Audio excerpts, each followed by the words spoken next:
Well, it's that time again, Sunday, 6 p.m., and welcome to Steve's Place. There's a few things I need to do here for bookkeeping and that. Um, I want to remind everyone about our 2023 Extraordinary Technology Conference, which will be August 9th to 13th at the Crown Plaza Hotel. Um, and we're giving a 45% discount for those who want to register tonight. Uh, just contact us or just go ahead and go online and I'll honor the 45% as I process your paperwork and everything. Uh, the other thing I'd like to talk about is our YouTube channel. We have 30 years worth of innovative ideas up there. We have the global science conferences from 1987 to 2000. I think we're up to about 2003 or 4. And we have the exotic research conferences up there, and we have all the extraordinary technology conferences except for 2022. We have about 200 of these videos up there that are free. Just got to be a subscriber, and you can check them out at testatech.info. Just go to the click on the YouTube icon, or go to the yellow box, which looks like this. And then if you go to the channel, the top, you can subscribe right there.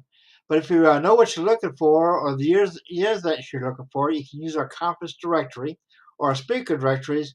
And we click on those, you can go right to where you need to on there. The subscriptions to the Tesla Tech channel are free. And like I said, we have hundreds of DVDs with innovators and legends. Some of these people have passed away or are no longer walking among us. It's a great time to see how they felt about what they were doing in their own words. And these conferences are very important. These speakers are from pioneers on these technologies. This is the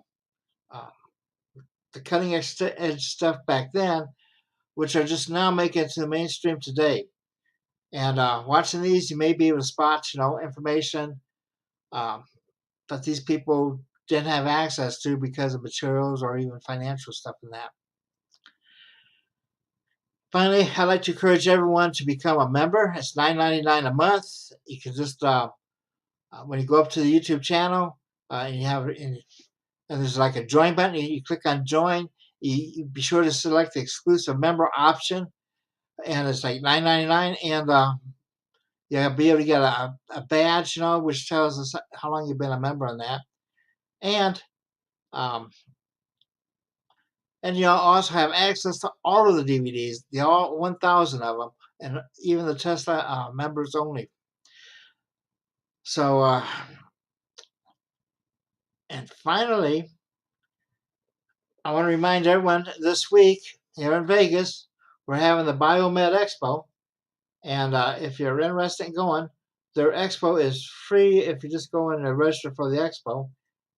And you could do that by going to the biomedexpo.com and go through the registration, and they have different prices for everything. But the expo itself is free, so just keep going down. It's at the bottom. Anyway, I'm planning on being there. I got my ticket, so I should be there, and I hope to see all you there. Now, tonight's speaker is going to be Robert Plotke, and he's from Interchange Laboratories, and he's going to talk to us about the mind interface technology. And without further ado, let me bring him up. Hey, Bob, could you tell these people about yourself? Well, greetings, everyone. I'm a partner at Interchange Laboratories Incorporated. My job is a chief operations officer, as well as I have expertise in data processing, which has helped us to transform the mind interface device to a practical application. So that's what this talk is about. We're going to be discussing what what the latest technology is with regards to directly using mind interface technology to a practical application. Well, I'd like to ask Owen, I kind of hold your questions to the end here, and Bob will be happy to answer any of them once he gets done. And without further ado, Bob, I'm going to turn over the lectern to you and back myself out of here. All right. Thanks, Steve.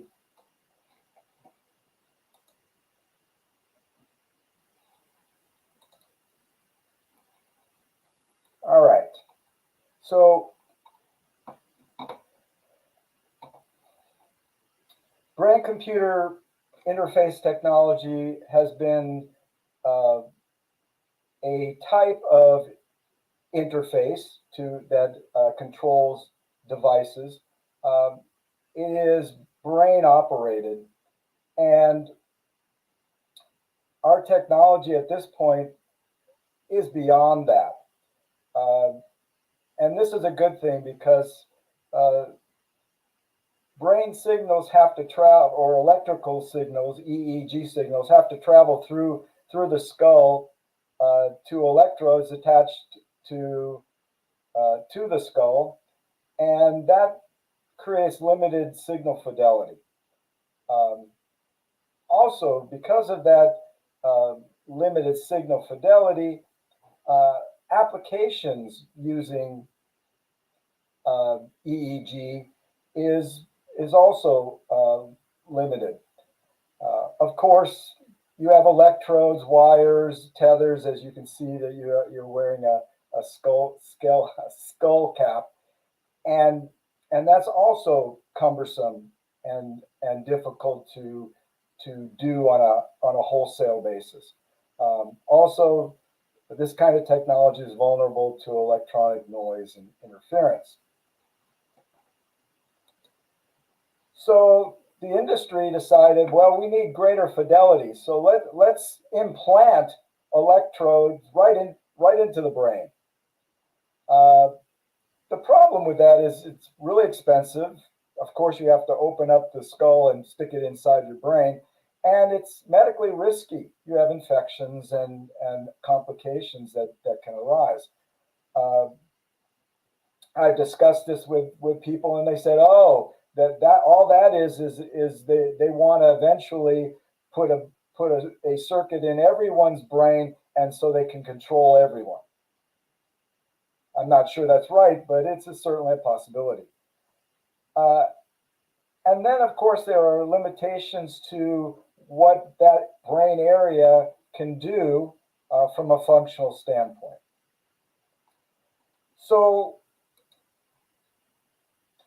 what we really need to do is move beyond brain-computer interfaces.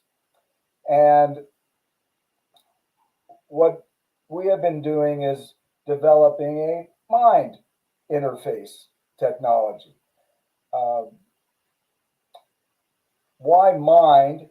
And by the way, there is plenty of research, electronic research by Princeton using random event generators that actually prove the mind can alter this physical world. They've done chemical experiments with regards to changing the pH of water just by concentrating on the water. And then we have biological research experiments where they actually developed growing applications or growing plants and bacteria, and accelerating that by mental intention. So the reason why these various technologies and research have kind of hit a barrier is because most of them proved that mental intention occurs, but at a statistical level. A probability that it is definitely changed by mental intention. That can be a very small amount of change. That small amount of change, of course, means that it's very difficult to generate a signal that you can use as an application. So creating what I call an application metric is very difficult.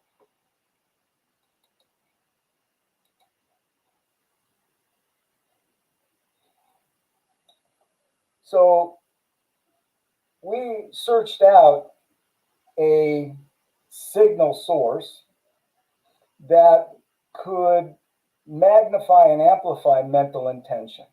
And we chose plasma, and for several reasons. One, plasma is at a subatomic level. We're not trying to, let's say, influence a coin flipping over by telling the coin to please go to heads or go to tails. We're not doing that. We're looking at a realm in which, in the subatomic level, the mind can create changes in a plasma source. The characteristics of a plasma source is that we can measure that source, and we can precisely control the plasma source, and we can also use that measure, because it's large enough, to actually create a application control metric.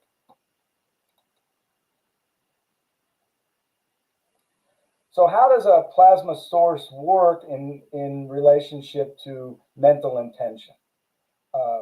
Well, look at a plasma as a very random, chaotic system, but also consider it as a blank canvas. If you remember an old-time television set, where when you took the signal off, you got white noise. Think of the canvas as white noise. And then mental intention is capable of creating order within that white noise. We become actually the painter on the canvas.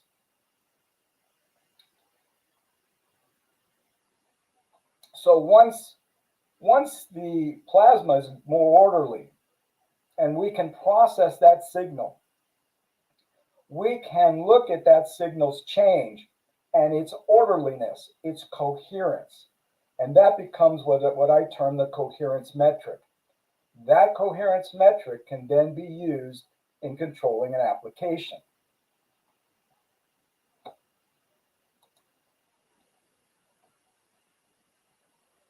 So a little bit of a digress as to what's happening in an application.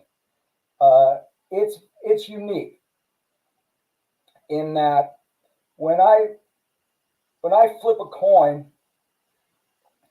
I already have created the intention and the action.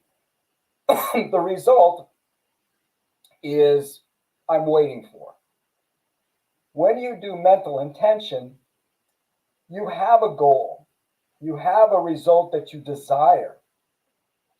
The mind recognizes that and creates an orderliness in the plasma itself that then fulfills that goal. So what happens is the person has a goal in mind. The application is actively showing the person how they're performing that goal. And the mental intention then creates a regulation in the plasma of orderliness that then fulfills the goal. It's a unique way of looking at a very different concept, because that's not what we do physically. We imagine something and then physically we activate the body to create this. The mind does it almost in reverse. It sees the goal or knows the goal, visualizes and sees the progression of their goal as they mentally intend, and create and modulate the plasma in order to fulfill that goal.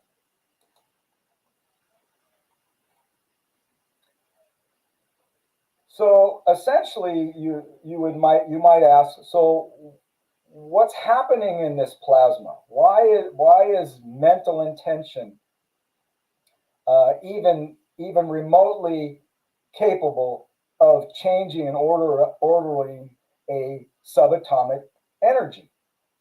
And the answer is that our consciousness is viewed in terms of the aware observer. We are aware of the goal of which we want to accomplish. We will actually be able to be the observer in that change, which is associated with the subatomic plasma source. So how is that significant? In that mental intention creates the order. We talked about that at a subatomic level. Now here's the interesting thing. At the subatomic level, you have a probability state, essentially outside of space and time, and essentially out of the laws of cause and effect. So this becomes non-local in nature. Now, the benefit of that certainly is that a person who mentally intends is mentally intending beyond the limits of time and distance and physical barrier. And that becomes very significant as a new technology.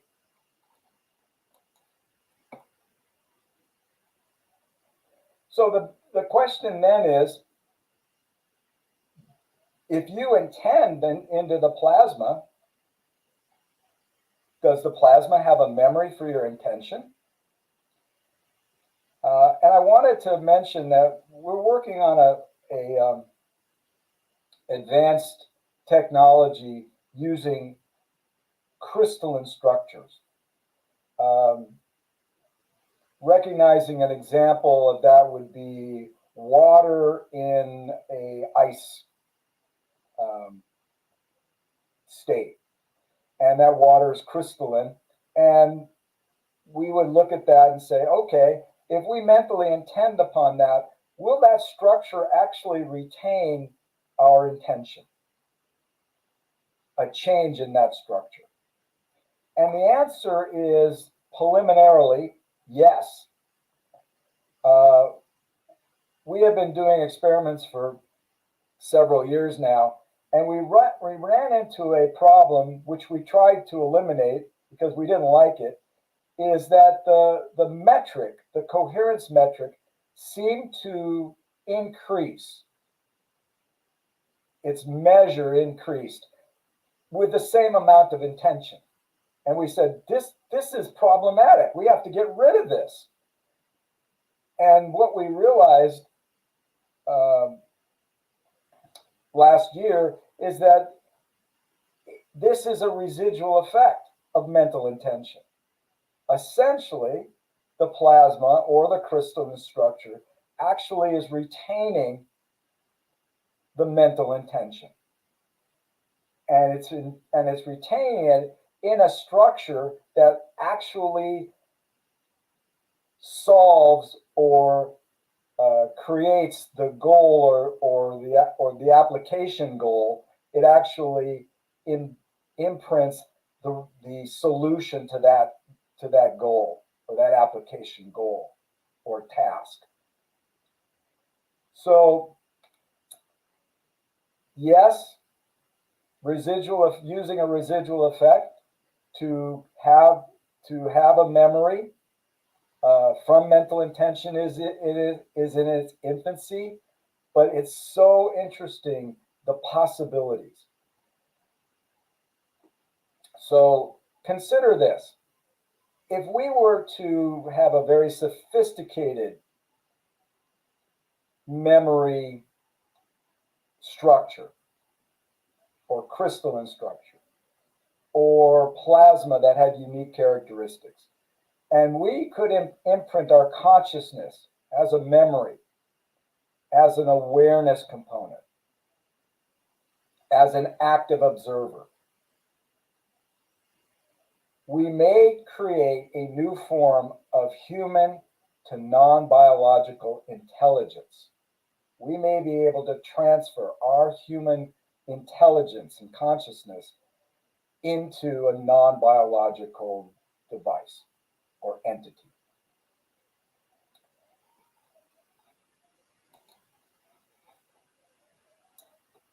So let's talk a little bit about how mind interface technology could unleash the power of our mental intention, of our conscious ability to control our world. And first of all, directly, a mind interface technology can control a physical device. We already have developed an interface with a mechanical hand that is mentally controlled. In the future, a person who was paralyzed could have an exoskeleton. That means an outside the body skeleton that had mechanical actuators and joints that would move on their own, and then have mental intention cause those movements to be controlled and coordinated. A very significant use of mental intention is in communication. Right now, we're working on a activation coding, which means that if we can mentally intend to create a pattern that never occurs if nobody is there to intend, and we can create that pattern, that is a form of communication.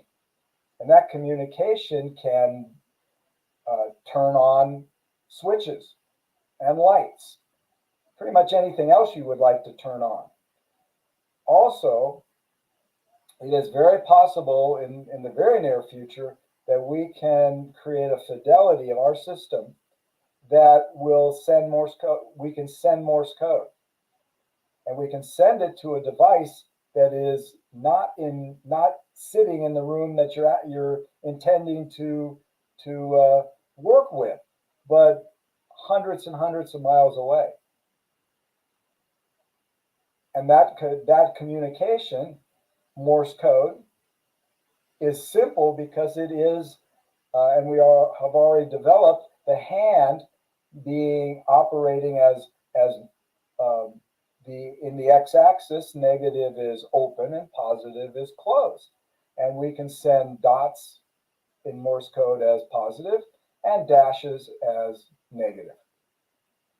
So a big opportunity to communicate. We also have an opportunity to use this technology in what I call mind performance feedback. And you say, well, why would you need mind performance feedback? Well, if I told 100 people that their mind could control a physical device, I probably would get 30% of them to say, oh, yeah, that's possible. But they don't believe it because they've never tried it. And the other skeptics would say, yeah, I don't know, it probably won't. But you say, but I'm willing to try. I'm willing to prove you wrong. And then we would have some that would say, no, and I don't want to even have anything to do with it and you. And that would be a small percentage. Well, the technology that we have actually displays the performance, how the person is doing. And what that is a feedback that tells them that, wait a minute, I'm not hooked up to a brain. I don't have electrodes. Nothing's implanted. And wait a minute, I'm in another room and I'm thinking about this and it's changing it in the other room. And they look at the results and they go, oh my gosh, I mentally changed this device and I created a result. And I didn't have to touch it. I didn't have any buttons to push. I didn't have any electrodes to wear, and I didn't have any implants. And yet they know, they have a knowing that this is that they did it, that they controlled this. And that tends to take the power of the mind and create a knowing result because of this mind interface control. What that might end up doing is giving this person a new perspective. And they'll say, wait a minute, I've done something that I didn't think I could do, and it's much more powerful than if I just play a game on my controller. And I don't have to touch it, and I can be in a different place and still do it. That's achieving a higher level of consciousness and awareness and perception. And these are things societies have wanted to do for a long time. The meditation, Tai Chi, yoga, breathing techniques, many Zen activities like Zen archery. These are all activities that their goal is to seek a higher level of consciousness, of awareness. This is a device that actually does it nearly immediately. As soon as the person realizes, wow, I'm doing this, it changed their life. Because they go, wow, I did this. They automatically change the perspective of who they are. They're not just a person, they're not just a brain, but they are a mind. They have a consciousness. And that can bring about everything else, because I'm not discounting the fact that meditation is excellent. But consider if you go into meditation knowing that you are a higher being, a higher level of consciousness, and a heightened sense of awareness, that would jumpstart and increase the speed of which you could continue your journey. All right. The other thing is that you could achieve the ability to perceive and act outside of space-time. That means if this is at the subatomic level and we're talking about interacting with that level, then if I flew a device to Mars and decided to send Morse code, if this theory applies, that code would come into the Mars center instantaneously across the distance from Mars to Earth. Okay, so outside of space and time.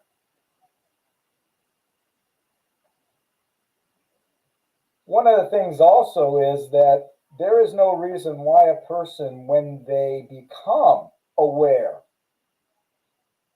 of their own mental ability and a greater level of consciousness, that they could interact with the physical world in different ways than they ever thought they could. Do I know those ways? No. But I do know that there is a present technology that will start that process. And I think that's the valuable message to take home about that. All right. Okay, if anyone has any questions, you can use our comment. And let me double check it.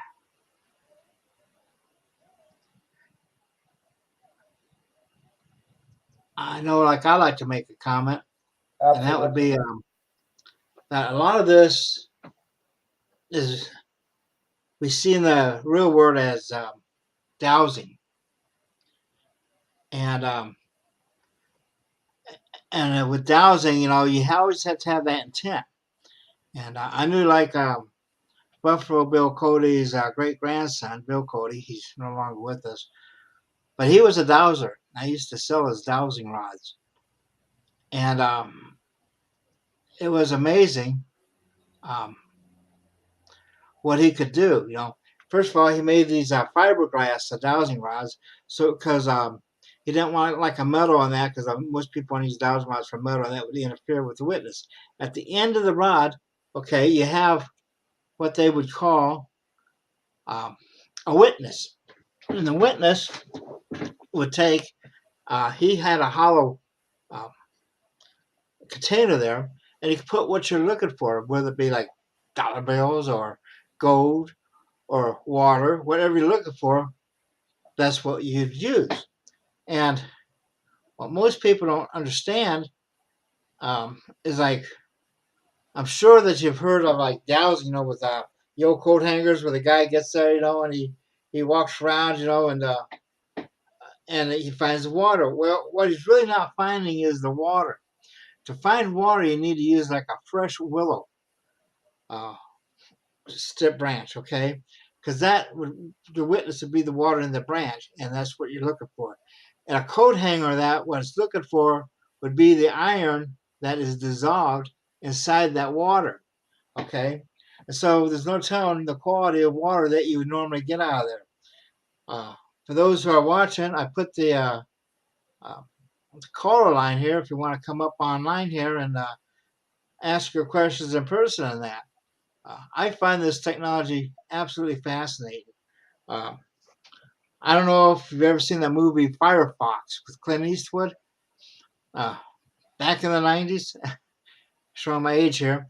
And Clint stole a Russian aircraft, you know, which was controlled by these types of devices that you're talking about, and only had a twist to it.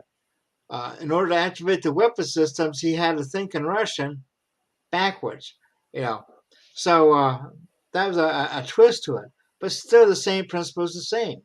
Uh, at that time, uh, I was in college and that with the IEEE, and we got to go on these tours and everything.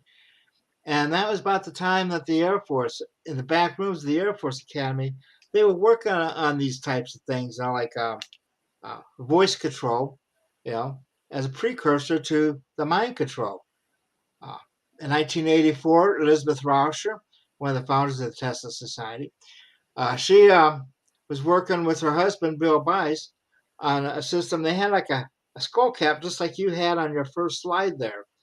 And Bill would be drawing um, these images on the screen, and there'll be like a TV camera behind them. And the TV reporter would be in another room with another TV camera, and they're shown by side like we are right now. And they would, he would be saying what he saw, you know, through that, you know, what he could visualize that was coming across the wires, you know. So it was very fascinating to see that, and that was in 1984.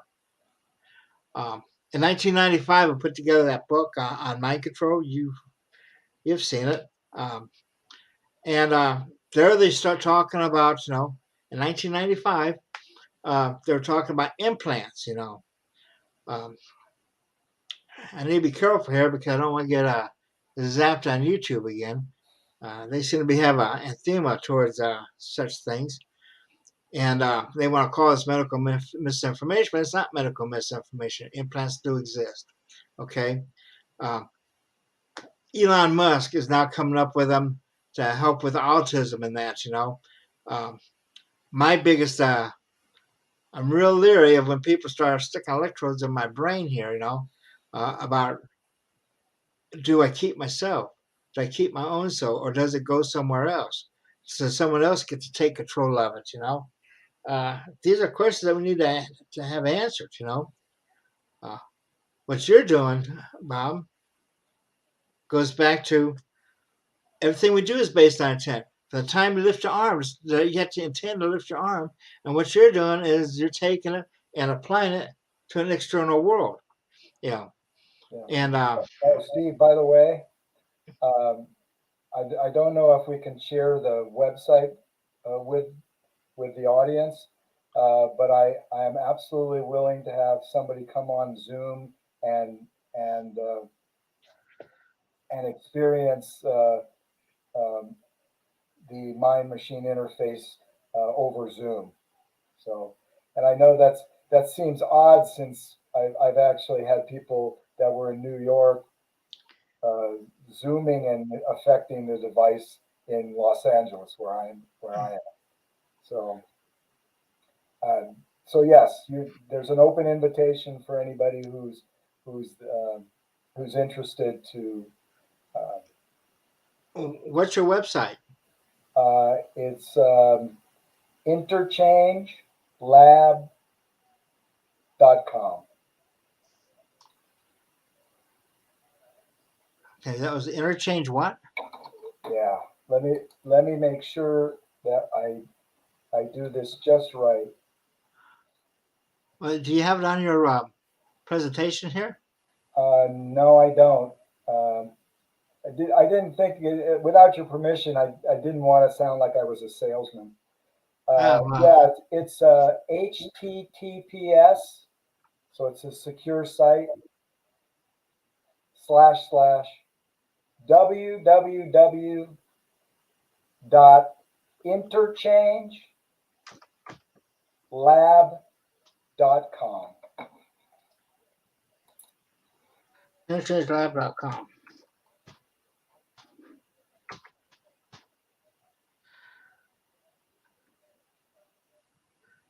So Okay, is that it? yeah, www.interchangelab. If you don't put the www, it doesn't know. I don't know. These days they seem to know. These days, I noticed that on mine, they just assume it. Also, because it's a secure site, sometimes you have to type in the HTTPS for secured site colon slash slash. Oh, also, yeah, like there. That will work.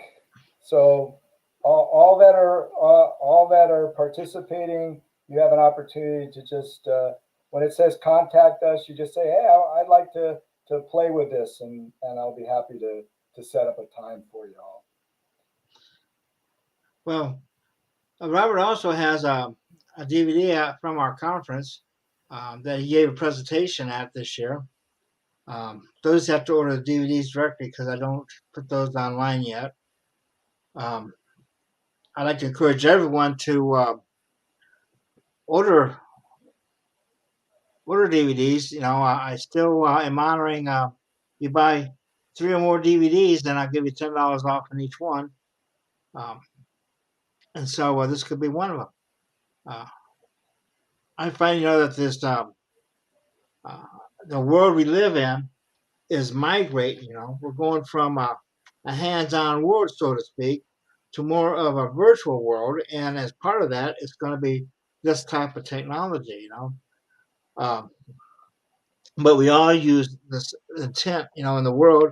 Uh, if you're a Christian and you pray, you're forming an intent by virtually asking God. That's the common. The Bible tells you you got to verbalize it. Speak it. You know, because speaking it formalizes your intent. You know, um, going to next year's conference, for instance, when you register, you're forming the intent to be there. And once you make that intent, all of a sudden your subconscious starts working towards achieving that result. Um, That's right. in this case, though, what Robert's doing is he's taking and applying it to the physical world outside of the normal body. Uh, he's formalizing and what's known as radionics, prayer, dowsing, you know, and he's placed it into a structured study, where you can study the mental impacts on the physical world. Um, for many years, when we were engineers, instinctively know, and if you don't, you need to be aware of it. Every time you observe something, you're changing it. You know, when we go and we put uh, wires on a circuit to measure the voltage, we're changing that circuit, okay, in a small way. Um, and where it really becomes noticeable is with the world of microcircuits when we work with nanometers and that, and nano amps, and nanovolts and that, microvolts and all that, and all of a sudden you start taking and touching these circuits and you're altering them, okay. And the other thing is you can't measure something unless you know what you're looking for. And that in itself is a form of intent.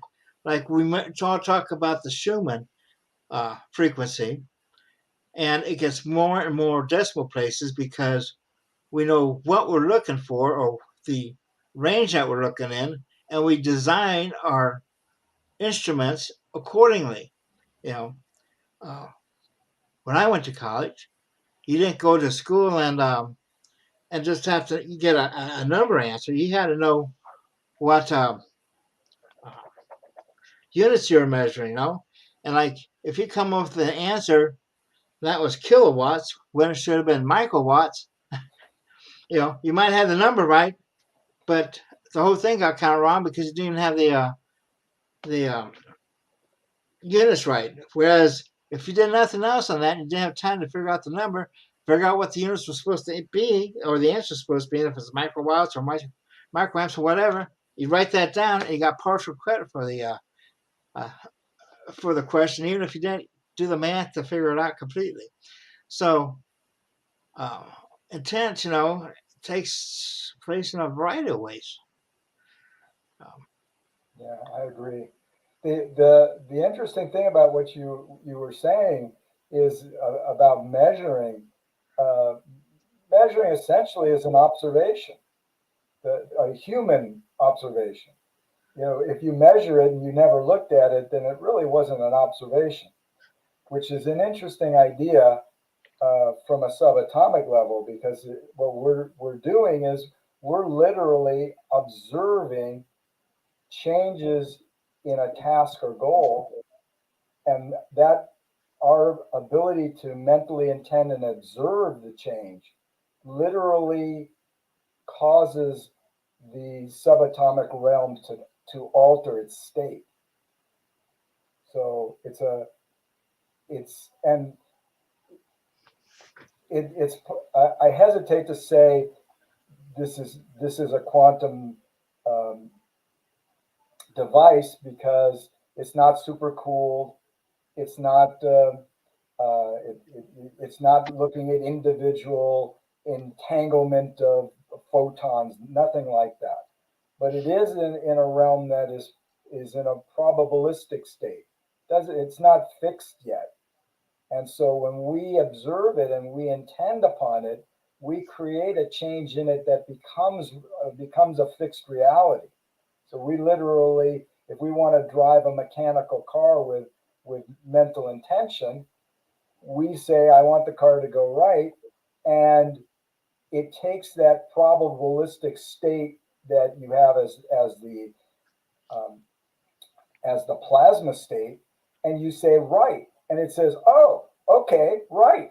And sure enough, it will go right because you have intended it to change its state in that direction.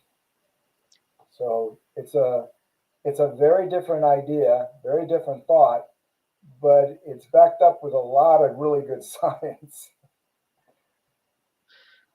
Well, this all, you can tie all this back into Tesla because Tesla, he was a student of Madame Blavatsky, and he developed, we start talking about plasma. If you go to our 1984 symposium proceedings, Dr. Moshrovsky put together a very um, good article on the mechanisms of human consciousness. He talks about the brush effect that Tesla observed with the plasma in a tube, you know, and from that, um, he was thinking down the road, you know, you might be able to use that. Um, he was his intent was very primitive, though. I mean, it was basically all hardware, you know, like we've developed the AND gates, you know, and the robotic control, you know, for like his telematon there, using AND gates and that. You still had to use um, a radio control, you know, which is how we do things, you know. But we are moving from a physical world of electromagnetics and that into a quantum era, you know, and this whole mind interface and the intent, you know, is very important. You know, it's a part of that. Uh, I knew a lady who had rheumatoid arthritis really bad and everything, and she ended up curing it, okay, with goat shots, you know. And she told me though that once, you know, at the level of her um,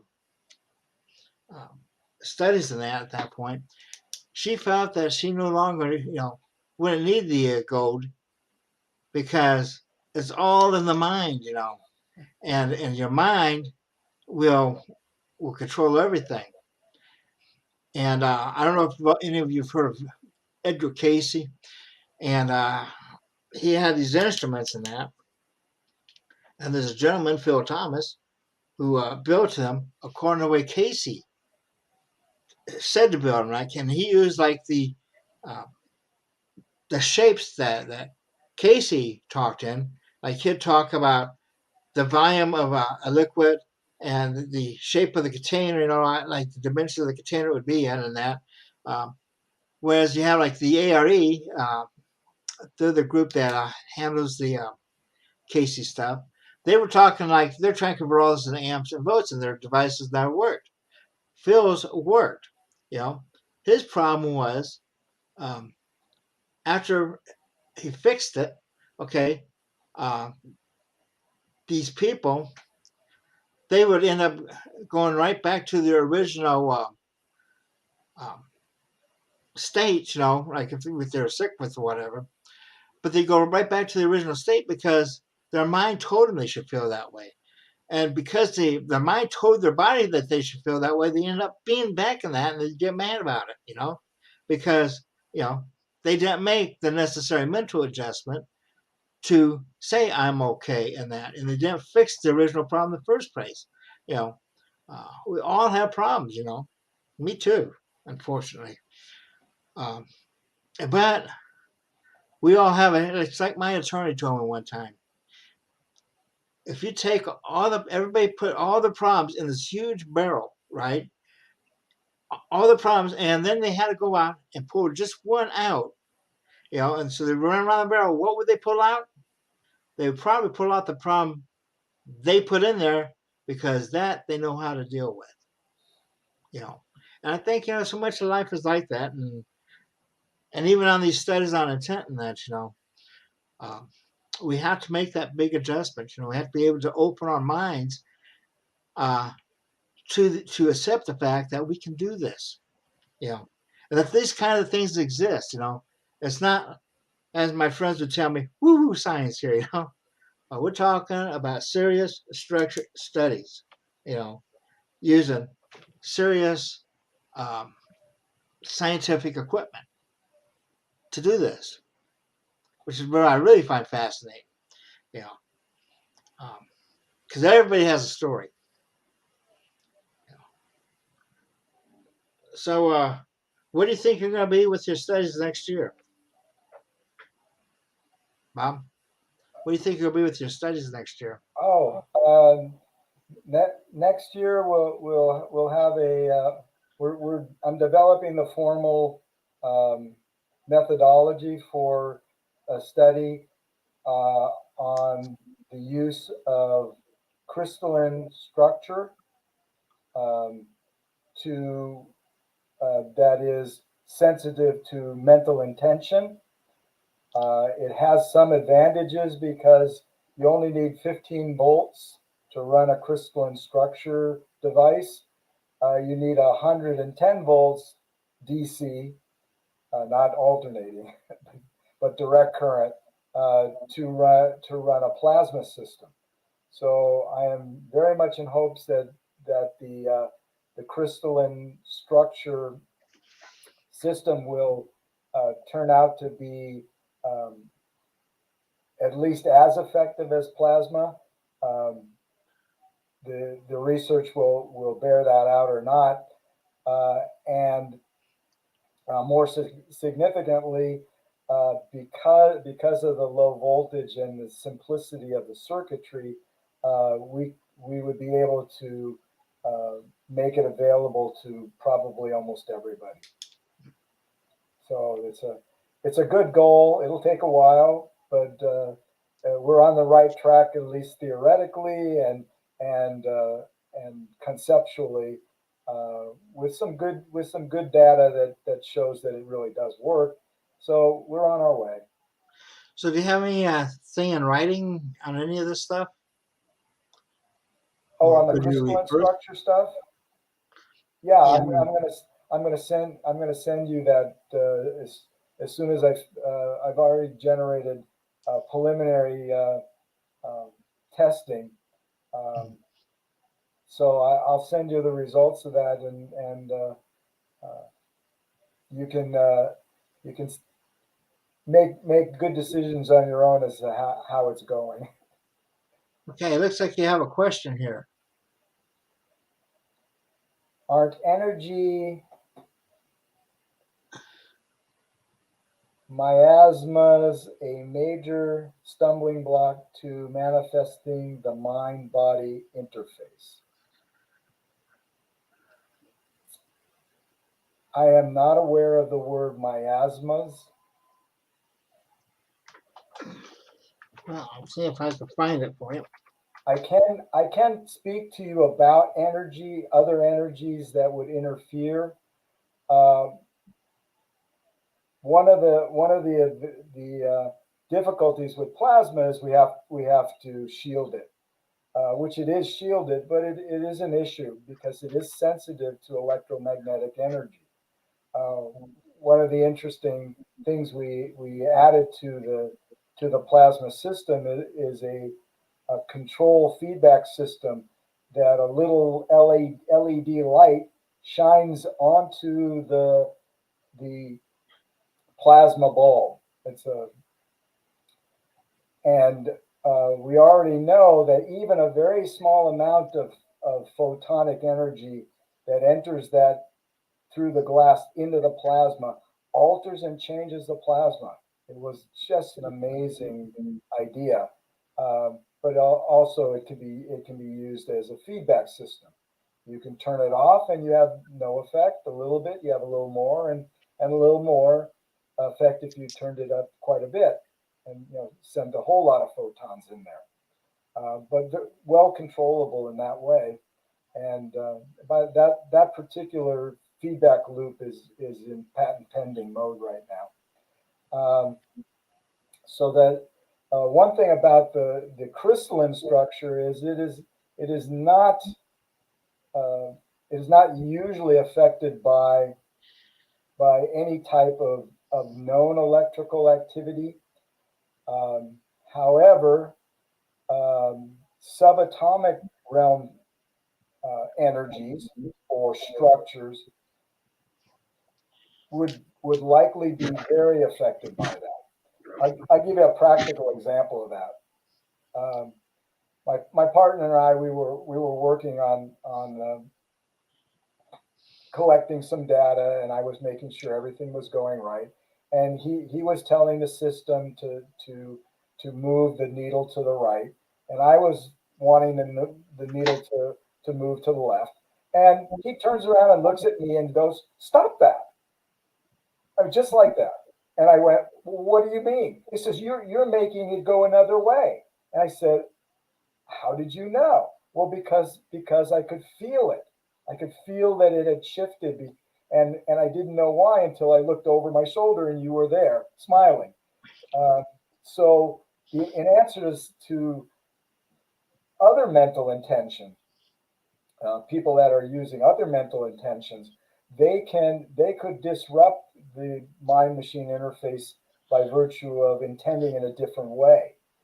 However, would be an advantage to that would be a collective consciousness where a group of people are wanting to accomplish the same goal and task using the mind interface technology.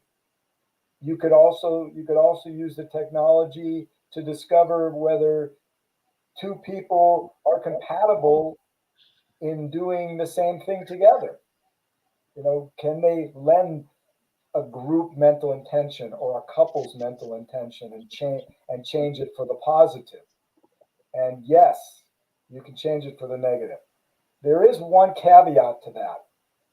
Mental intention is most effective when a person is at a high level of consciousness. What does a high level of consciousness look like?